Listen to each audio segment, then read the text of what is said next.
come to tabletop position. And of course, this is a pose that we do so frequently in yoga just to move the pelvis, and that helps to move this muscle that we're working with today, the psoas muscle, as you tuck your toes under. In tabletop position, just find neutral for yourself. So on the in breath, just draw your chin up and draw your chest forward and your sit bones up. And exhale, see if you can get as much fullness as possible and look in toward your heart. And inhale, just slow it down and keep a nice foundation with your hands, with your fingers spreading and your fingertip tops clawing. And exhale, just draw back so fully. Inhale, exhale. And just imagine that you see, kind of with this inner vision, a nice elongation of the muscle on the inhale breath, and the exhale breath, a lot of contraction of the muscle. Two more. Inhale and exhale. A lot of times people refer to this muscle as the iliopsoas. They're kind of combining two muscles. Inhale and exhale. And come back to tabletop position. And this combining of two muscles is a iliacus on the inner hip area in the psoas. So they call it the iliopsoas. Same cat cow with a little variation. Lift your chin and sit bones. Exhale with the toes tucked under. Draw your pelvis back toward your heels. And again, inhale, heart draws forward, chin lifts up. Exhale, just float way back. Hug your heels in so you don't lose the action of the feet, so you can stretch now the back sides of the legs. One more. Inhale and exhale, reach back. And come up to all fours where you place your right foot forward. I like using the blocks on this just to bring a little bit more awareness here to the hip area. So lift your right toes up and straighten your right leg with your right toes lifted up. Just draw down so you're getting now this nice line of energy, the hamstring. Just draw your heart forward. Now inhale, bend your knee and just drop in. Again, try to keep the spine relatively neutral as we just bring our awareness to the hip area. And come back as you straighten your leg and lift your toes and spread your toes and draw from the base of the big toe forward as you draw down. And again, bend your knee, drop in, open your chest, exhale, just pull back, pressing the heel down, toes spread, soften down. And one more time, bend your knee, drop in, and draw back. It's a nice, easy forward and back action here where you're contracting the front side of the leg and lengthening the back side of the leg. Come back to all fours position and either child's pose or downward facing dog. Before we come to the opposite side, just notice. Notice how one side feels a little bit different than the other, that discernment is a big part of the yoga practice, just kind of noticing what's going on. And come back to all fours position where the left foot is forward. So if you'd like to use your blocks, grab them and lift your toes of the left foot up and spread your toes. With a nice spread to the toes, draw your heart forward and keep the base of the big toe moving forward as you soften. And just notice the difference, that discernment we're looking for as you just draw down and all the way in these lunges here. You kind of feel the attachment of the muscle all the way down to the top of the thigh there. Come back to a straight leg lunge as you lift your toes up and draw forward. This kind of easy movement where you take your focus to one leg, and then as you come to the lunge, the deeper lunge here, you notice the the resistance possibly on the other leg, and come back again. Draw forward. So it's not so much drawing your nose down to your extended leg, but reaching your heart forward toward your lifted and your spread toes. And finally, one more, just draw forward and drop down and come back, straighten the leg, lift your toes up and spread your toes to draw down. And come back to tabletop position again. In tabletop position, let's all come to downward facing dog. So as you lift your self up, lift your right leg up as well. And in that same area that we were just drawing our attention to in the lunge, if you lift your right leg a little bit higher, bend your right knee, so you just get this nice opening. That just allows for a nice fullness here, nice lengthening of the iliopsoas, where you just kind of, especially those attachment at the hip area, where those two muscles join together. Release your right foot down, lift your left leg up, lift it high, bend your knee, just open up really nicely. And release now the left foot down.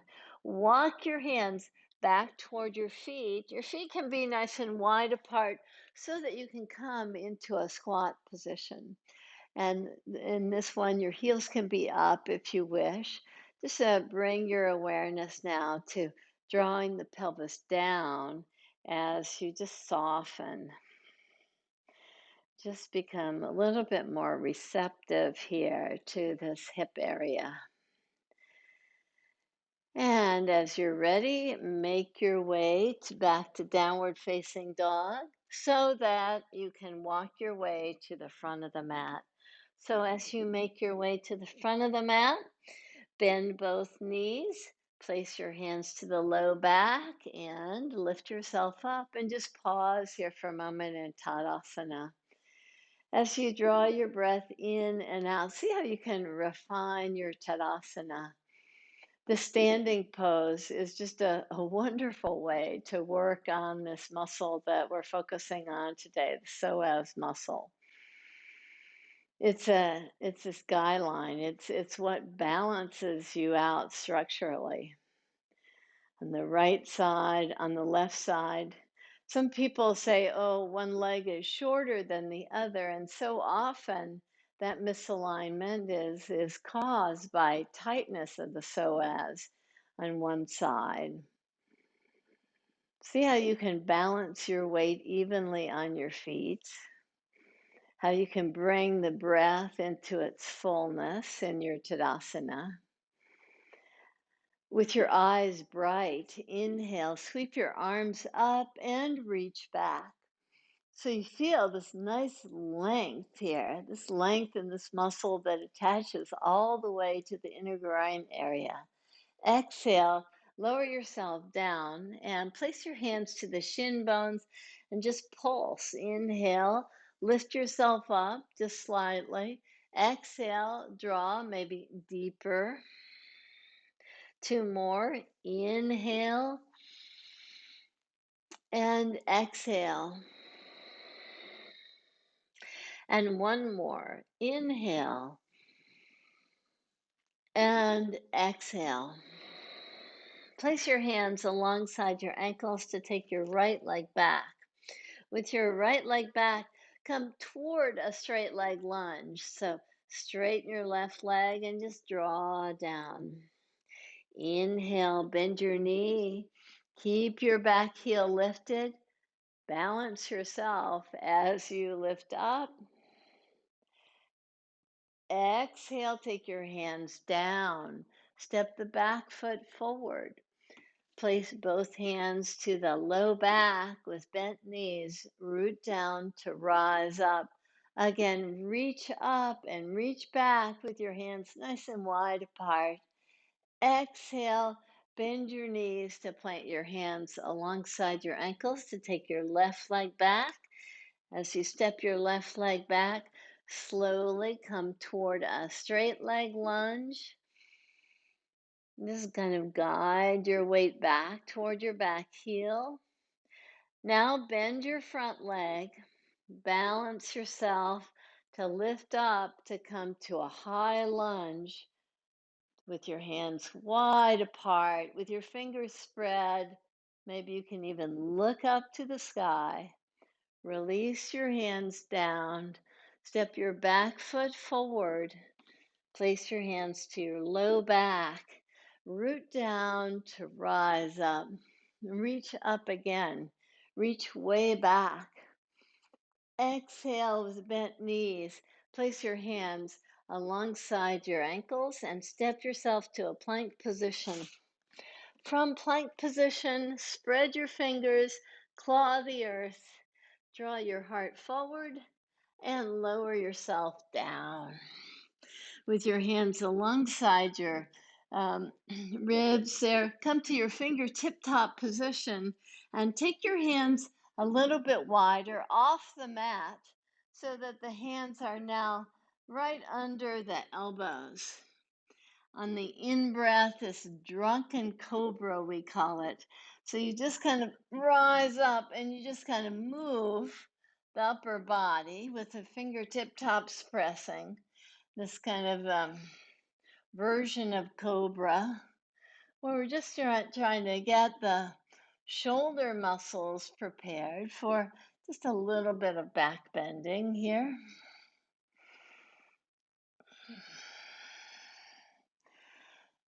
And now release and draw yourself over to the left side so that you can bend your knee and just draw your knee up so that you can grab hold of the foot or the shin. Now come back to your belly, and on your belly, inhale, rise up, exhale, and soften down. Have the bent leg very active, the toes spreading. Inhale, you lift up. Exhale, you soften down. One more time. Inhale, rise up. Exhale down. With your hands alongside, with the elbows right over the fingertips, clawing the mat with the fingertip top position so you're off the mat, not on the mat. Inhale, lift up to that kind of drunken cobra pose and just move the upper body in a way that just allows you a little bit more freedom in the chest.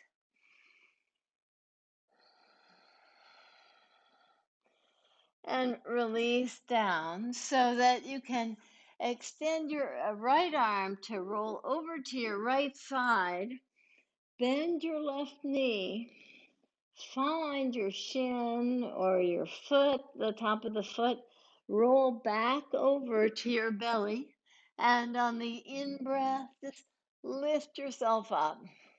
So you get this nice stretch of the front side of the thigh and soften down. And inhale, rise up, and exhale, soften down.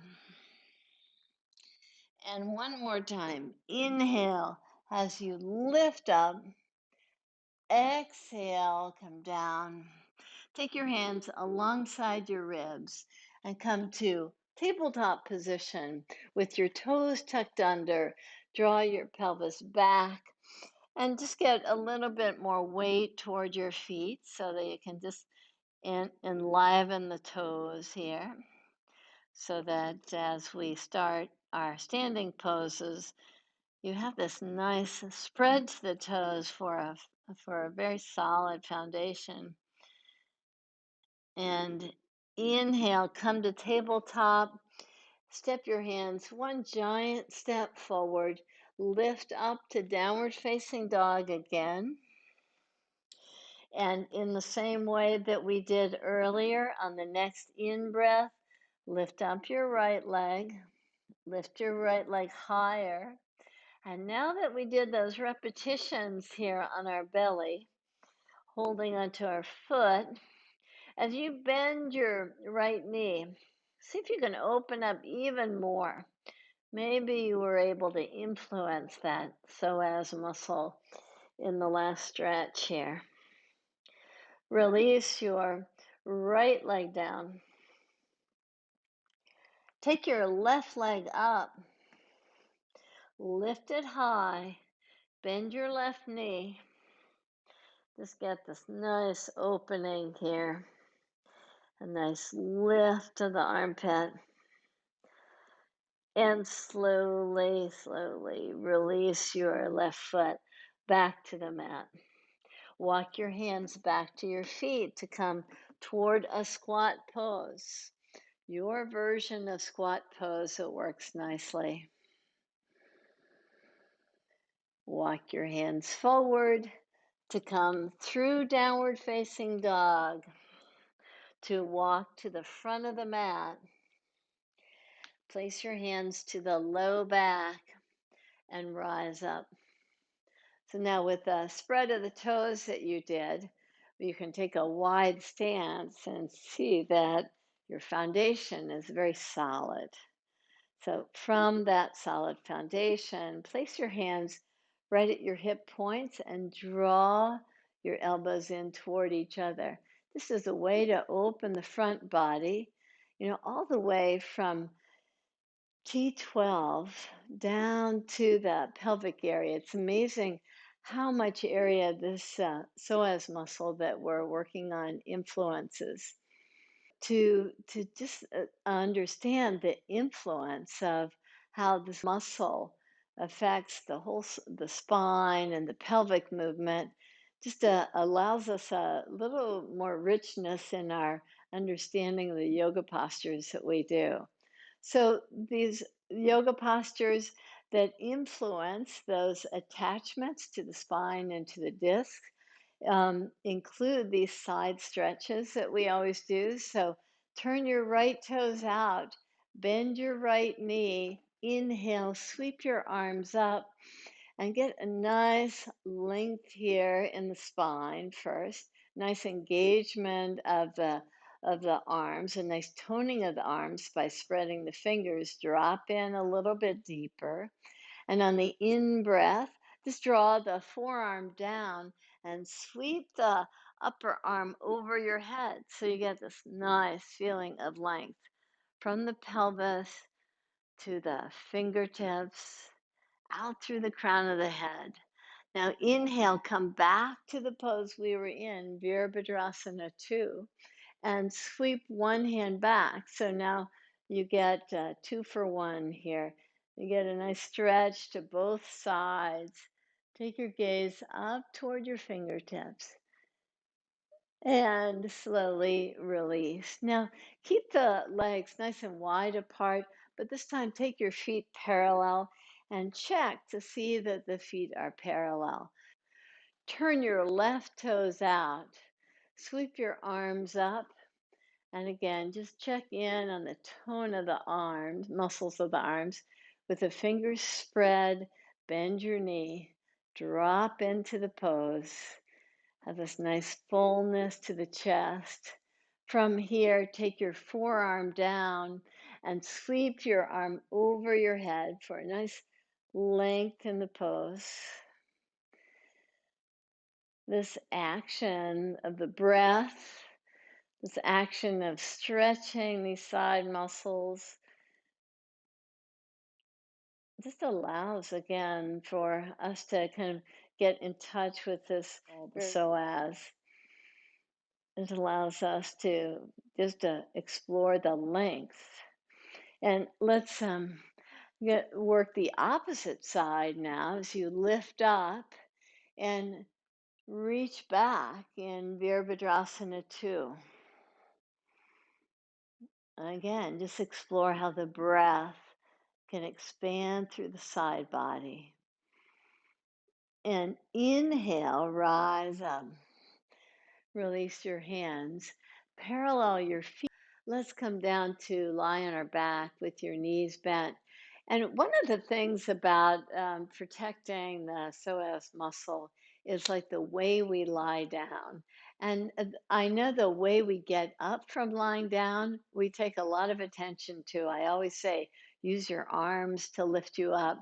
But I've never, to my recollection, never remembered myself saying, use your arms to take yourself down. So just as you're careful in the way you get down, get up, the way you get down, you want to use your hands to protect your spine. Use your hands so that as you come to the floor and lie on your back with your knees bent, you've got this ease in the psoas muscle. You just pause with the inner knees touching. Your feet can be fairly wide apart if you wish. I like taking the hands right to the hip area. It's a way to just kind of bring a little bit more heat to that area. And people that do have these psoas spasms, they're told, that what they have to do is just be passive in bed. And sometimes they're told to put a little bit of weight in this hip area, just to really bring attention to grounding the pelvic area. And when we're out of touch, when we disassociate, when our proprioceptive capabilities are really reduced, as this one author says, the psoas doesn't lie. Like so often, people will feel it, the effects, the neuromuscular effects. So let's step the feet so that they're hip distance apart now. And with the feet parallel and hip distance apart, just keep your left knee bent and lift your right leg up. Spread your toes, and we won't use the strap quite yet. I still have my hands just to the hip points there, just to kind of notice what's going on as I take the right leg down toward the earth. I'm not going to touch the earth. I'm just going to come really close to the earth as I draw the right leg down. And inhale, try to have a nice easeful motion as much as possible in these actions. Inhale, lift your right leg up. Exhale, draw your right foot down. Now, as you draw the right leg down in this straight leg form, just start becoming aware of what's going on in the low back. Like, do you feel the lumbar spine? You can lift up as you're ready. Just keep a nice engagement. Do you feel the lumbar spine shift in such a way that one part of the movement, you've got a lot of curve in the low back.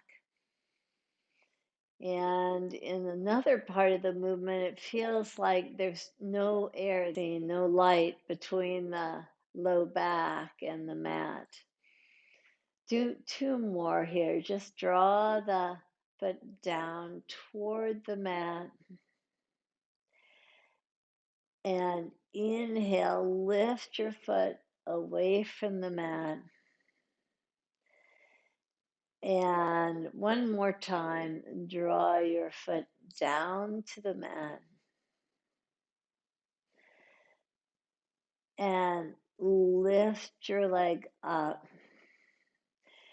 And release your right leg. And just once again, step your feet nice and wide apart, at least as wide as the mat is. And let the inner knees just kind of drop in toward each other.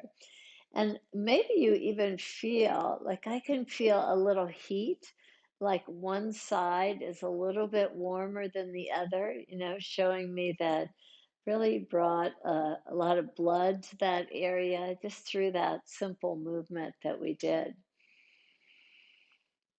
Step your feet now hip distance apart again. So that was a short pause there. Inhale, lift your leg up. So in your own practice, you may want to just pause a little bit more between these cycles here. Just draw your leg down toward the mat.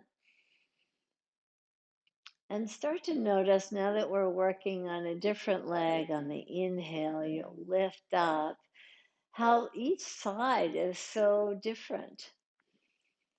Just kind of notice like how the engagement of the leg is on this side, how you can tell that engagement through the spread of the toes, how as you come closer to the earth, like the distance that you find from the low back to the mat.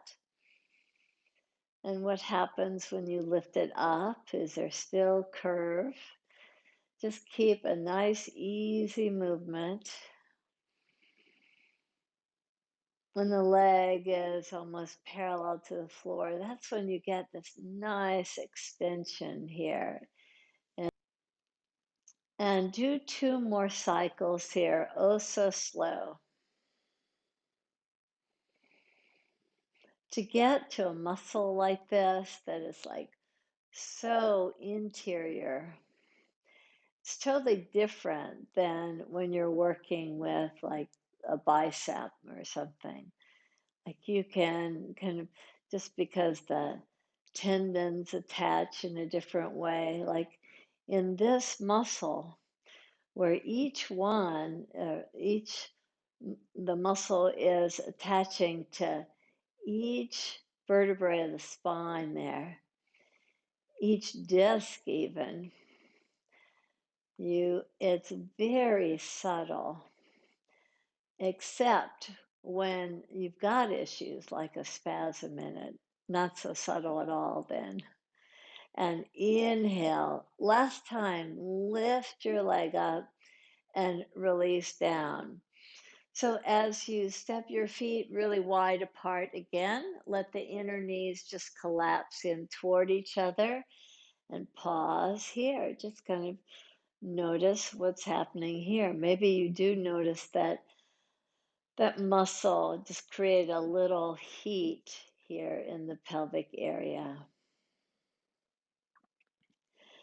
So there's all sorts of yoga poses that influence the the iliopsoas and psoas muscle,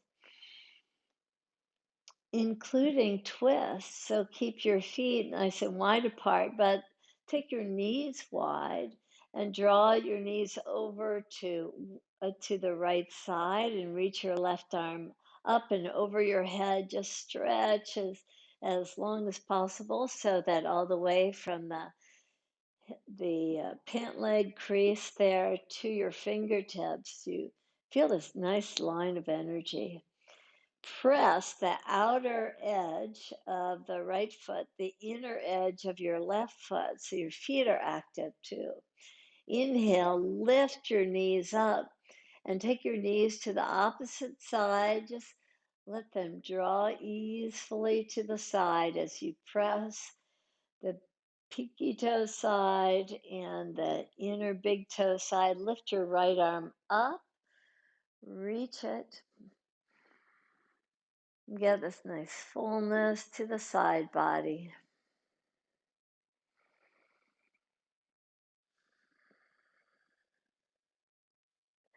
And inhale, rise up.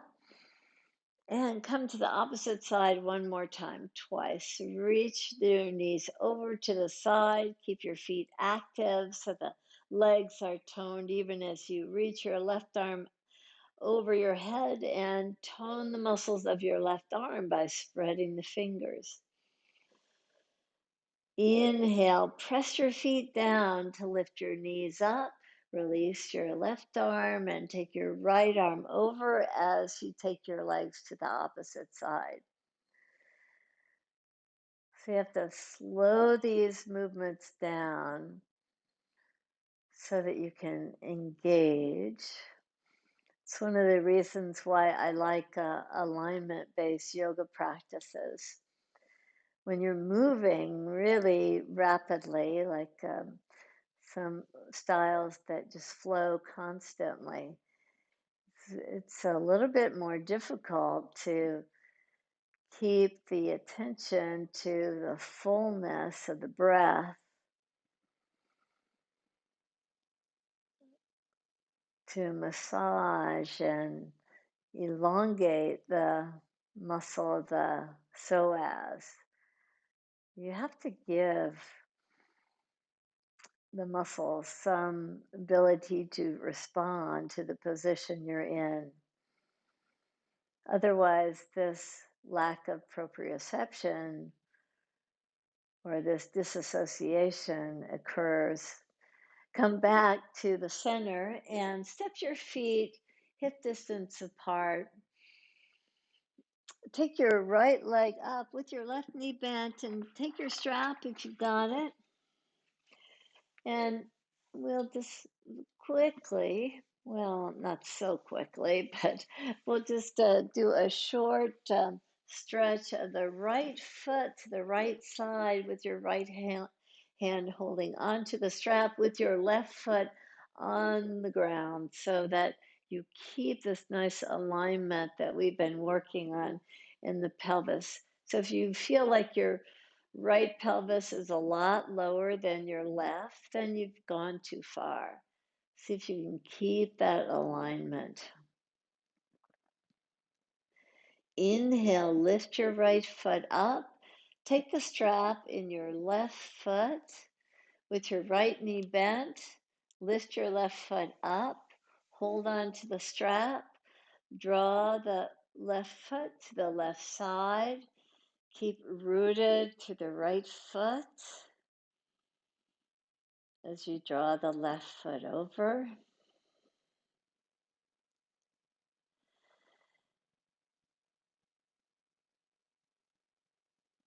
Inhale, lift your left foot up.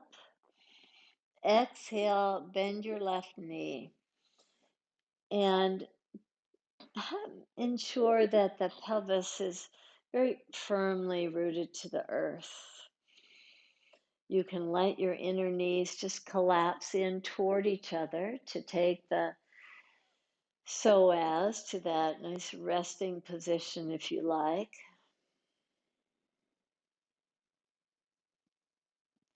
You can stay in that position.